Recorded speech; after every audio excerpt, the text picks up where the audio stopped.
না, আমি কালকেই ওনার বাবার সঙ্গে কথা বলেছি। ওনার বাবা বিচার চেয়েছেন। জঘন্যতম ঘটনা, সিট গঠন হয়েছে, পরিবারের পক্ষ থেকে 4 জনের বিরুদ্ধে অভিযোগ দেওয়া হয়েছিল, 2 জনকে গ্রেপ্তার করা হয়েছে, 3 জনকে ডিটেন্ট করা হয়েছে, যাদের সঙ্গে পলাতক 2 আসামির ফোনে কথোপকথন পেয়েছে পুলিশ।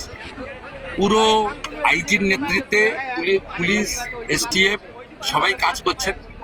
ওনার পরিবার যা যা চেয়েছেন সরকারের কাছে, সেই কাজ সরকার করছে।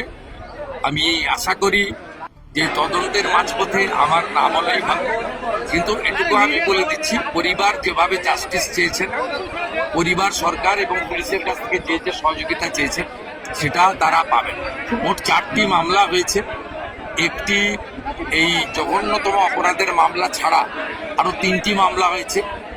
সম্ভবত আমি এখনই বলবো না, কাউকে ক্লিয়ারেন্স দিতে চাই না, পুলিশ বলবে। যেটা মব লিঞ্চিং হয়েছে, এর পিছনে একটা কমিউনাল অ্যাঙ্গেল ছিল। রেল লাইনে যেভাবে রেলপথকে উপড়ানো হয়েছে, আমাদের অতীত ইতিহাস মনে পড়ছে।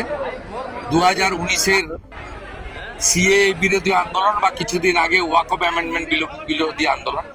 তৃতীয় হচ্ছে সিআরপিএফ এর 2 জন জওয়ান আহত হয়েছে, একটা পুলিশের গাড়িকে জ্বালানো হয়েছে।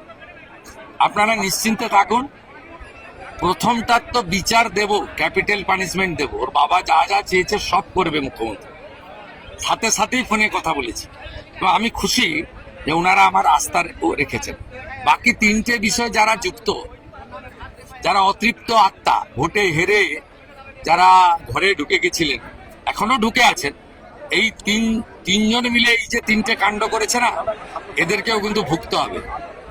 এমন ভোগাবো, বুঝতে পারবে।